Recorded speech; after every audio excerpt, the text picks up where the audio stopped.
Hello friends, स्वागत करते हैं आप सबका एक और न्यू वीडियो में। यहाँ पे मैथमेटिक्स का क्लास 10th वालों के लिए यहाँ पे मॉडल सेट पेपर लेकर आए हैं दोस्तों आप सभी के लिए।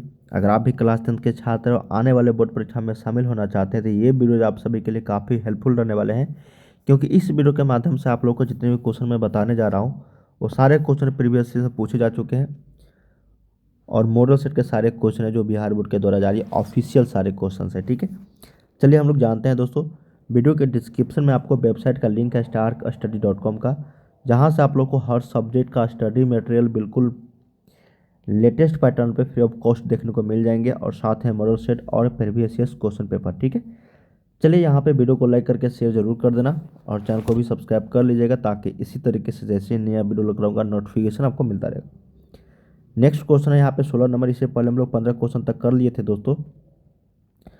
समीकरण 6x² प्लस x माइनस 15 बराबर 0 के दोनों जो मूल होंगे वो वास्तविक या फिर वास्तविक और समान, या फिर वास्तविक और असमान, या फिर अवास्तविक, या फिर इनमें से कोई नहीं।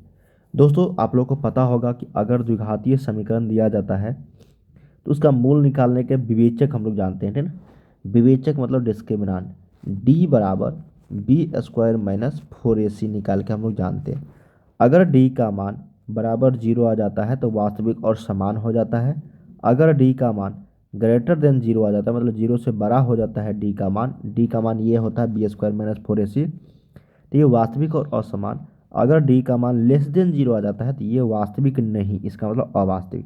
चलिए हम लोग देखते हैं कि इसका मान क्या आता है। तो d बराबर b² माइनस 4ac, तो b के जगह पे यहाँ पे x है तो 1 का स्क्वायर, सिर्फ हम कॉफिशिएंट लेंगे दोस्तों यहाँ पे माइनस 4ac, तो 4, a का मान यहाँ पे 6 है और c का मान माइनस 15 है। ठीक है, यहाँ पे 1 माइनस माइनस यहाँ पे प्लस हो जाएगा। 15 छक्के 90, 9 चौका 36 है ना, क्या है 15 चौका 60, 6 के 36 मतलब 360। इसका मतलब डी का मान जो आया दोस्तों ये 361 आ गया। इसका मतलब पॉजिटिव में है ना, इसका मतलब 0 से बड़ा है, तो ये सेकेंड जो कंडीशन है ये लागू हो रहा है, तो इसका मतलब ये वास्तविक और असमान हो जाएगा, वास्तविक एंड असमान, जो ऑप्शन नंबर बी में आपका राइट है। दोस्तों इस तरह के जितने भी क्वेश्चन पूछे जाएंगे आप सभी से, आपको बताना क्या है इसमें, d बराबर b² माइनस 4ac मतलब विवेचक है ना। अगर d बराबर 0 आ जाता है तो वास्तविक और समान, ये d बराबर 0 का मान है दोस्तों, ये आपको d ग्रेटर देन 0 और इसका मान d लेस देन 0। ठीक है, याद रखें। उसी तरीके से 17 नंबर क्वेश्चन है, सेम तरीके से जल्दी से बता के आंसर बताओ तो जल्दी से कमेंट में दोस्तों। कहा गया है कि समीकरण 4x² प्लस 12x प्लस 9 बराबर 0 के मूल है। ठीक है, तो बताओ जल्दी से इसका मूल क्या होंगे। d बराबर b² माइनस 4ac पे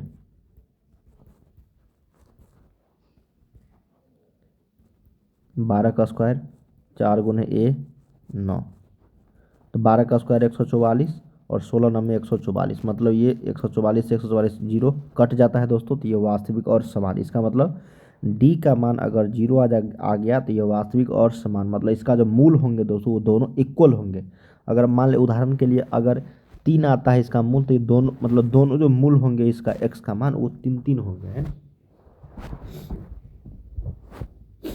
मतलब दोनों का जो मान होगा दोस्तों वो सेम होगा। ठीक है, चलिए नेक्स्ट क्वेश्चन की ओर बढ़ते हैं हम लोग दोस्तों। 18 नंबर जो काफ़ी इंपॉर्टेंट रहेंगे। कहा गया है कि यदि समीकरण इतना के मूल बराबर है तो k का मान क्या होगा। मूल बराबर है इसका मतलब दोस्तों b² माइनस 4ac का मान जो है बराबर 0 है, तो b के जगह पे यहाँ पे कितना है तो -8 का स्क्वायर कर देंगे दोस्तों, -4, a के जगह पे 2, c के जगह पे k बराबर 0 है ना। यहाँ से हमको k का वैल्यू निकालने था, निकाल देंगे दोस्तों। 88 64 64 यहाँ लिखते हैं -4 दूनी 8 के बराबर 0। इसको इधर लेके चल जाएंगे दोस्तों 8 के को, तो 8 के बराबर यहाँ पे 64, तो 80 80 64 यहाँ पे, तो k का मान यहाँ पे 8, ऑप्शन नंबर डी इधर है दोस्तों। अगर मूल बराबर हो जाएंगे तो यहाँ पे k का मान हम लोग को क्या रखना पड़ेगा 8। k का मान 8 अगर रखते हैं तो इस समीकरण का जो मूल होगा वो इक्वल हो जाएगा। तो यही हम लोगों से क्वेश्चन में पूछा जा रहा था, k का मान निकालना, तो ऑप्शन नंबर डी। समीकरण x² प्लस 4x बराबर 0 के मूल जो होंगे वो क्या होंगे। तो x² प्लस 4x का जो मूल होगा दोस्तों वो हमको बताना है, तो यहाँ पे करेंगे क्या हम लोग, इसमें हम लोग कॉमन ले लेंगे दोस्तों x, ठीक है। तो ये x प्लस 4 यहाँ पे हो जाएंगे बराबर 0। हम लोग क्या करेंगे दोस्तों, x बराबर 0 एक बार करेंगे और x प्लस 4 बराबर 0 एक बार करेंगे। इसको एक बार और इसको एक बार, है ना। तो x का मान एक बार 0 आ गया और इसका मान x बराबर इधर लेके जाएंगे तो -7। इसका मतलब दोस्तों x का मान 0 और -4 यही मूल आएगा इसका। इसका दो मूल क्यों आएगा दोस्तों, क्योंकि यहाँ पे द्विघातीय समीकरण है ना। दो घात लगा हुआ है, एक्स के पावर मैक्सिमम दो घात है, तो इसका मैक्सिमम जो है मूल होंगे शून्यक होंगे, दो होंगे। तो ये 0 और -4 इज द राइट आंसर हो जाएंगे। नेक्स्ट क्वेश्चन, कहा गया है कि द्विघात समीकरण cx² plus bx plus a बराबर 0 के मूलों का योगफल। दोस्तों आप लोग पढ़े होंगे ax² plus bx plus c, है ना। ये द्विघातीय समीकरण का या फिर द्विघातीय बहुपद का व्यापक रूप या फिर मानक रूप होता है। तो इसके अकॉर्डिंग हम लोग को इसको सजाना है। तो यहाँ पे cx² है plus bx plus a। bx को तो रहने दिया है लेकिन a के जगह पे c कर दिया और c के जगह पे a कर दिया है। तो इसी के अनुसार, इस समीकरण के अनुसार हम लोग को यहाँ पे मूलों का योगफल निकालना होगा, अल्फा प्लस बीटा निकालना होगा, -b/a। तो -b के जगह पे क्या है दोस्तों, यहाँ पे -be है, लेकिन a के जगह पे c है तो -b/c लिखेंगे दोस्तों, जो ऑप्शन नंबर आपका बी सही हो जाएगा। बहुत सारे छात्र यहाँ पे हड़बड़ी में c लगा देंगे जो गलत होगा, ठीक है। यहाँ पे आंसर हो जाएगा -b/c। नेक्स्ट क्वेश्चन, यदि AP का प्रथम पद A और पदांतर D हो तो इसके प्रथम n पदों का योगफल निम्नलिखित में से कौन सा होगा। काफ़ी आसान क्वेश्चन है दोस्तों, लग तो रहा है यहाँ पे कि इसके प्रथम n पदों का योगफल क्या होगा जब आपको प्रथम पद दिया गया है और पदांतर दिया गया है। आसानी से निकाल सकते हैं हम लोग दोस्तों। हम लोग जानते हैं SN बराबर होता है आपको n/2 into 2a plus n-1 into D, है ना। यही ना होगा दोस्तों, जी बिल्कुल यही हो जाएगा आपका right answer. n/2 into 2a plus n-1 into D 21 का ये अगर प्रथम पद आपको ए पता है दोस्तों, ठीक है, और पदांतर अगर आपको डी पता है तो यही आपको राइट आंसर हो जाएगा। यहाँ पे इसका फॉर्मूला होता है प्रथम n पदों का योगफल निकालने का, n/2 into 2a plus n-1 into D, option number A. Next question देखते हैं हम लोग 22 नंबर। कहा गया है कि समांतर श्रेणी 10 7 4 का तीसवां पद कौन सा होगा। बहुत ही सिंपल है, ए का मान यहाँ पे 10 है, डी का वैल्यू निकालेंगे, 7 में से 10 गया आपको -3, क्या होगा दोस्तों -3, है ना।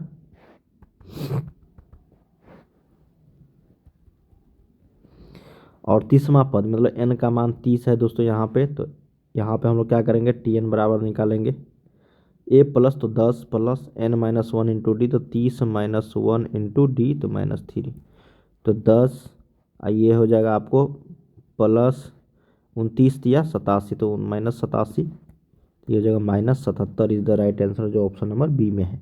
बहुत ही सिंपल क्वेश्चन था ये, और ये भी है, मतलब ये दोनों क्वेश्चन बहुत ही सिंपल है दोस्तों। समांतर श्रेणी का 11वां पद क्या करना है दोस्तों, a प्लस 11वां मतलब 10d, तो a का मान यहाँ पे क्या है दोस्तों -3 प्लस 10 गुने डी का वैल्यू निकाल लेंगे हम लोग -1/2 माइनस माइनस +3, तो ये हो जाएगा, घटा देंगे तो 2 -1 प्लस ये 6 हो जाएगा, तो ये 5/2, तो 10 गुने 5/2, तो ये हो जाएगा 5 दूनी 10, तो ये हो जाएगा -3 प्लस 25, तो ये हो जाएगा आपको 22।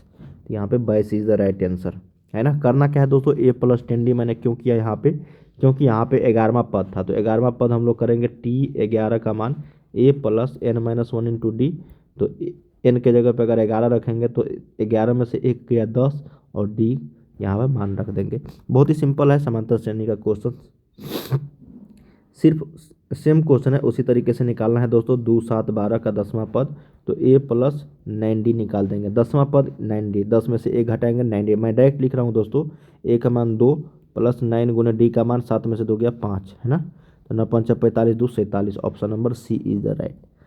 चलिए नेक्स्ट क्वेश्चन देखते हैं 25 नंबर दोस्तों। कहा गया है कि दो समरूप त्रिभुजों के क्षेत्रफल क्रमशः 36 वर्ग मीटर और 64 वर्ग मीटर है।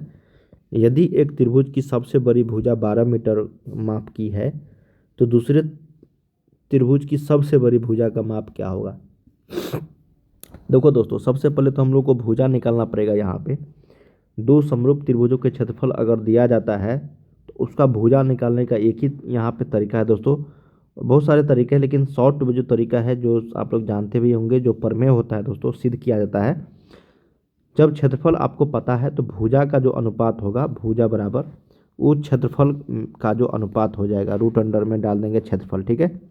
तो रूट अंडर में क्षेत्रफल कितना है, 36/64 दोस्तों, तो ये हो जाएगा 6/8। यही हो जाएगा भुजा, दो समरूप त्रिभुज भुजा का अनुपात, ठीक है, 6/8। अब कहा गया कि यदि एक त्रिभुज की सबसे बड़ी भुजा 12 है, तो इसका मतलब इसका मान 6 गुने 2 12, 6, ये 6/8 है दोस्तों। तो 6 गुने 2 यहाँ पे 12 करेंगे, तो दूसरे त्रिभुज की सबसे बड़ी भुजा तो 8, इसमें 2 से मल्टीप्लाई किए, तो इसमें भी हम लोग क्या करेंगे, 2 से मल्टीप्लाई करेंगे, 8 दूनी 16 मीटर। यही हो जाएगा यहाँ पे आपको ये सबसे बड़ी भुजा। ये ट्रिक है दोस्तों।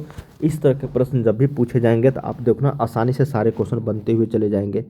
मैंने क्या बोला दोस्तों, यदि दो समरूप त्रिभुजों के क्षेत्रफल अगर दिया जाए और बोला जाए उसका अनुपात निकालिए भुजा का, है ना, तो क्या करना है, रूट अंडर में डाल देना है उस क्षेत्रफल को, ठीक है।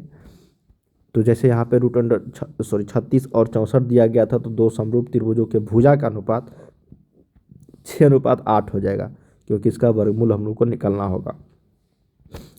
एक त्रिभुज की सबसे बड़ी भुजा दिया गया था 12 मीटर, तो कितना से मल्टीप्लाई किए कि 12 आ जाए, तो 2 से। उसी तरीके से दूसरे त्रिभुज की सबसे बड़ी भुजा का माप कितना होगा, तो 8 गुने 2 16 मीटर। नेक्स्ट क्वेश्चन देखो ना, आप आसानी से बना पाओगे।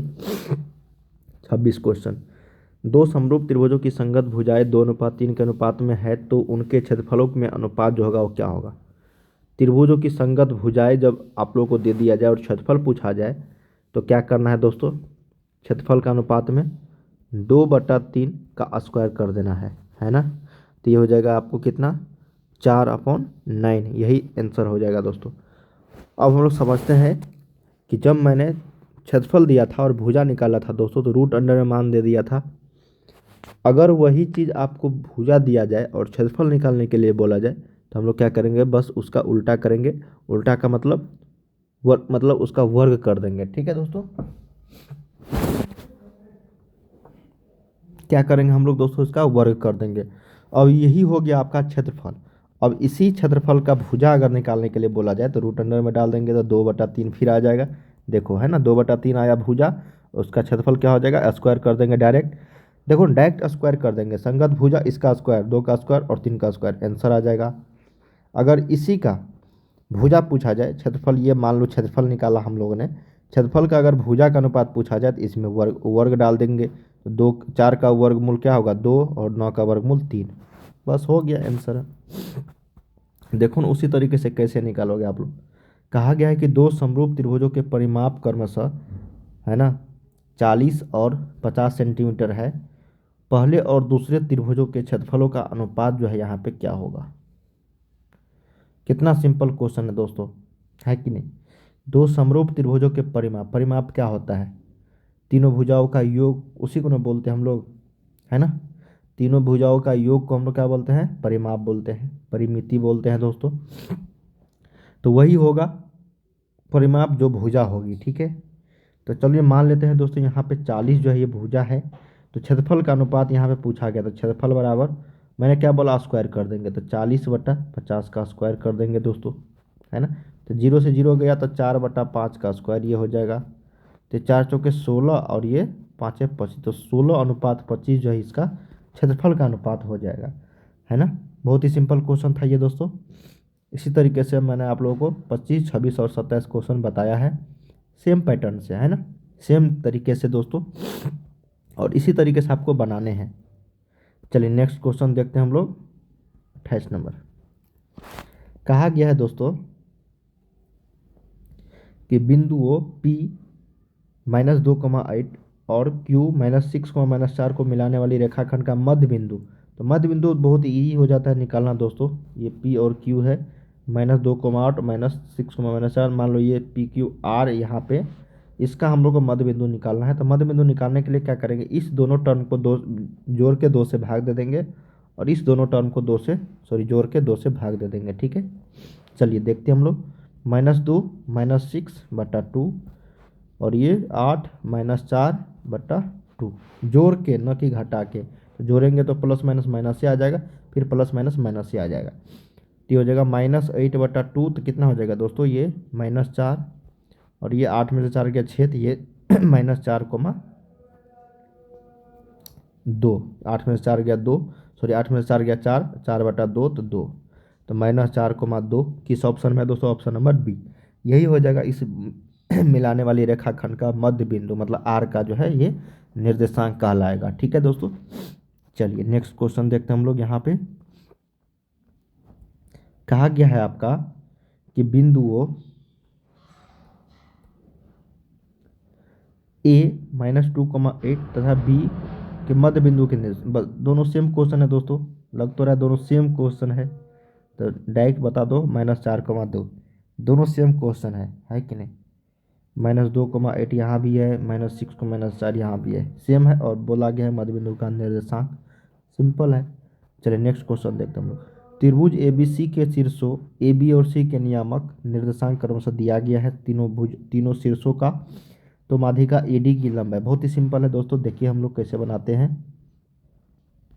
ये A है, ये B है और ये C है, इसका निर्देशांक हमको पता है दोस्तों, और ये D है माध्यिका, है ना। इसका निर्देशांक कितना है? -2, -1। इसका B का निर्देशांक है कितना दोस्तों? -3, -2, और इसका कितना है दोस्तों? -1,2 है। ठीक है, अब हमको डी का यहाँ पे बोला गया AD की लंबाई, मतलब इस जो रेखा है दोस्तों ये AD, इसकी लंबाई हमको बताना है। तो हमको करना क्या पड़ेगा दोस्तों? ये जो D है B और C का क्या करेगा? मध्य बिंदु का काम करेगा, है ना, मध्य बिंदु, क्योंकि ये AD माध्यिका है। माध्यिका मतलब दो बराबर भागों में इसको विभक्त कर देगा, BD बराबर CD, जो इसका वैल्यू मान होगा दूरी, वही CD का मान होगा। हम लोग क्या करेंगे? मध्य बिंदु निकालेंगे। मध्य बिंदु अभी जस्ट मैंने बताया है, दोनों को जोड़ के 2 से भाग दे दे, तो 3 - 1 कितना होगा दोस्तों? 2, 2/2 1 हो जाएगा ये, -2 में से 2 गया 0, ये 0। ठीक है, तो 1,0 यहाँ पे ये निर्देशांक आ गया D का। अब हम लोग क्या करेंगे दोस्तों? दूरी फार्मूला से A और D का मान निकाल लेंगे, है ना। तो AD बराबर यहाँ पे दूरी फार्मूला से क्या करेंगे दोस्तों? रूट अंडर में हम लोग मान करेंगे, दोनों को जोड़ के, सॉरी दोनों x2 - x1 का whole square plus y2 - y1 का होल स्क्वायर। तो यहाँ पे हम लोग क्या करेंगे? -2 - 1 तो -3 का होल स्क्वायर 9, डायरेक्ट लिख देता हूँ मैं, फिर प्लस -1 में से 0 गया 1 ही, और 1 का स्क्वायर 1, तो हो जाएगा रूट अंडर में 10 दोस्तों, है ना, 9 + 1 रूट अंडर में 10। तो ऑप्शन नंबर यहाँ पे A इज़ द राइट हो जाएगा, है ना। क्या हो जाएगा? A इज़ द राइट यहाँ पे रूट अंडर 10, जो आप सभी का यहाँ पे माध्यिका AD की लंबाई कहलाएगा। काफ़ी सिंपल क्वेश्चन था दोस्तों, बस थोड़ा सा दिमाग लगाना था। इस तरह के प्रश्न पूछे गए हैं प्रीवियस ईयर्स में काफ़ी बार। उम्मीद करते हैं दोस्तों इस वीडियो के माध्यम से आप लोग को काफ़ी चीज़ सीखने को मिले होंगे। इसी तरीके हम लोग नेक्स्ट क्वेश्चन देखने वाले हैं, 30 से आगे क्वेश्चन, है ना। 30 से काफ़ी सारे क्वेश्चन है दोस्तों, अभी 100 तक हम लोग करने वाले हैं। वीडियो थोड़ा लंबा हो जाता है, इसलिए हम लोगों ने 15 क्वेश्चन देखने को यहाँ पे सॉल्व करेंगे, और आगे 30 से 45, फिर 45 से 60, इस तरीके से हम लोग क्वेश्चन सॉल्व करते रहेंगे। इसी तरीके काफ़ी सारे इंपॉर्टेंट क्वेश्चन मैं आप लोग को बताने वाला हूं दोस्तों इस चैनल की मदद से। चैनल पर अगर नए हैं तो चैनल को जरूर सब्सक्राइब करके बेल आइकन को प्रेस कर दीजिएगा, और वीडियो को शेयर जरूर कर देना, लाइक कर देना वीडियो को, और बताना कमेंट में दोस्तों और किस तरह के वीडियो चाहते हैं। ठीक है, चलिए बाय बाय, सभी को मिलते हैं हम लोग नेक्स्ट वीडियो में। वीडियो के डिस्क्रिप्शन में आपको वेबसाइट का लिंक है, तो जाके सभी छात्र जरूर प्रैक्टिस कर सकते हो।